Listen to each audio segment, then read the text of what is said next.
Hey everybody, BrickLover18 here today, and I just got back from the Lego store. I picked up something really exciting. You can probably already see through the bag, but I just picked up something that I'm really excited to show you and make a review on. It is set number 10266, the NASA Apollo 11 Lunar Lander. This is one of LEGO's newest LEGO space sets in the Creator Expert series. Really excited for this set. I do have the LEGO Ideas, the big spaceship, so that's pretty cool. This is like the big version of the micro build that you get in that set. It's got 1,087 parts and is ages 16 plus. As I mentioned, did just come out on June 1st, so I'm really excited to be able to take this set, open it up, and review it today. As well, because it is now the June 6th when I'm filming this video, you also get the LEGO Ideas gift with purchase with $99 or more at the LEGO store, which is really awesome. This is 154 pieces in this set, and it is an incredible build. As well, their promotion when you buy the Apollo 11, you get the space patch, which is pretty cool. This little stick-on patch that I can, put on my sweater or just do something with. So I thought I'd start this video off by opening it up to see all the contents of the box. So let's open it up and dump it out. Alright, so we get one bag of just loose pieces, bag 2, bag 3, bag 4, bag 2, the instruction manual, bag 4, bag 1, bag 4, and another bag 1. Now that you see me open the set up, it is time to build it. I'm actually going to make a full speed build here on my channel. You can check the cards now. The full video will be released in a few days, but it is available now in the cards only, so enjoy that.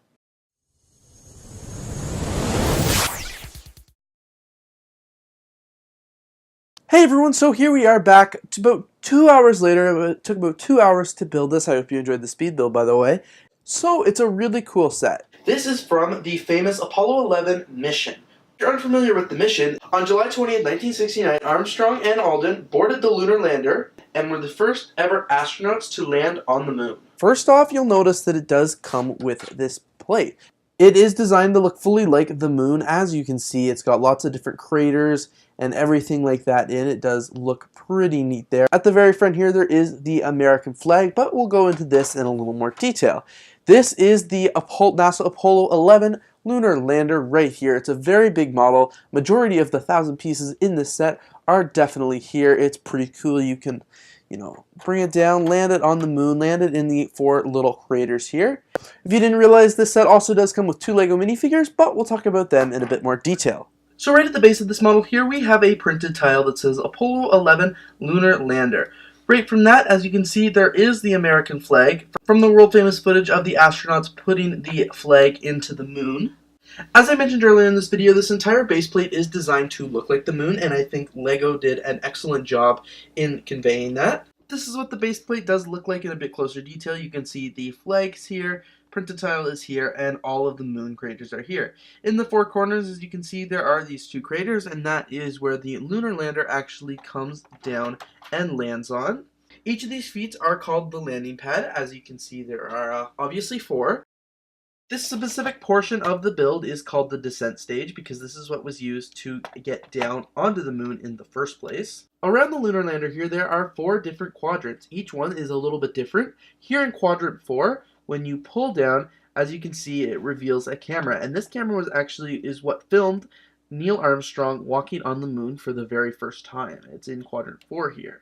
Here in quadrant 2 is the scientific experimentation package. When this comes out, as you can see, there's like this little solar panel here. This is actually what's used to measure how far the Lunar Lander was from Earth. So on Earth, they could use a little laser to shoot up, and when it actually touches that, they were able to determine the measurement, which is pretty cool. And then it just folds up very nicely there back into quadrant number 2.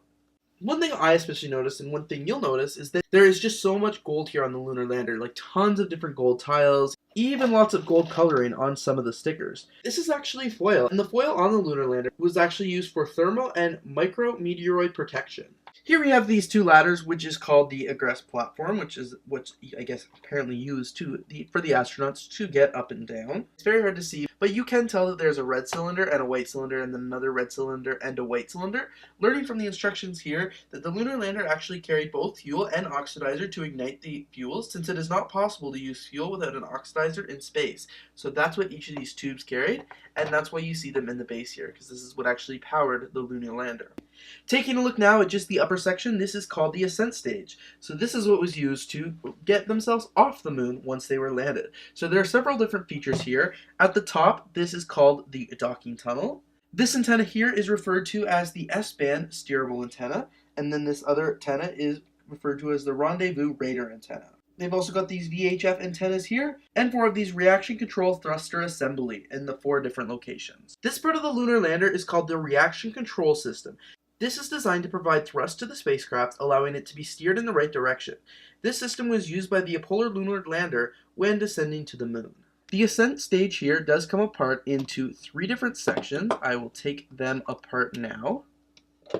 As you can see in this middle section here, stickers have been used to represent the control panel on the inside of the Apollo 11, and they do look pretty cool. You can access it from both sides, and they do look very similar on each side. There is a little difference on the ends here. The end caps do change it up, and that is because there are 2 different antennas that did 2 different things. This is what one of the end pieces looks like. As you can see, it uses a couple studs and a clip here. There are more stickered pieces here to represent this control panel, and this one just snaps into the model like this. Very, very easy. And on this side, this part of the module, as you can see, there's more stickers here for a control panel, and then there is also these 2 doors that open up. You can see, you'd be able to see outside and the moon from up there. There's also this little cockpit with a little window here into the outside of the world. Again, it clips on the exact same way that the other module did, right up here. The ascending part does attach onto the descending part. Very easy here using these 1x2 clips. But as you can see, it just comes down,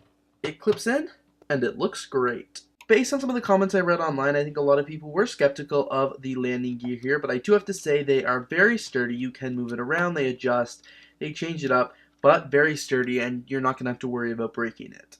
It is weird how they are kind of sturdy though, as in it looks like, I thought for sure when I was building it, it looks like I'd be able to fold these up and change them around. But these pieces here, these joints here, they eliminate the idea of that, which I guess makes sense. I didn't know. I imagine in the actual model they do fold up and down, which would make much sense, but I guess they had to do that so they didn't compromise the stability of the model. On the inside of the ascending stage here, once you take the one section off, you can see there are some studs there as well, and those have been designed so the minifigures can fit in. But as you can see, once they're in there, they are in there tight. I imagine it's really replicating what space would actually be like, but they don't have much room to move around. They certainly must not be very comfortable. So here are the 2 astronauts here. I left them to the very end because quite frankly, I think they're some of the most uninteresting parts of the set. I just think the set's amazing and the minifigures are great, but they're just not as cool as the actual set itself. As you can see, they're pretty identical from the outside. They've got the golden visor on, their space packs, their astronaut suits are all white, you know, just like you'd expect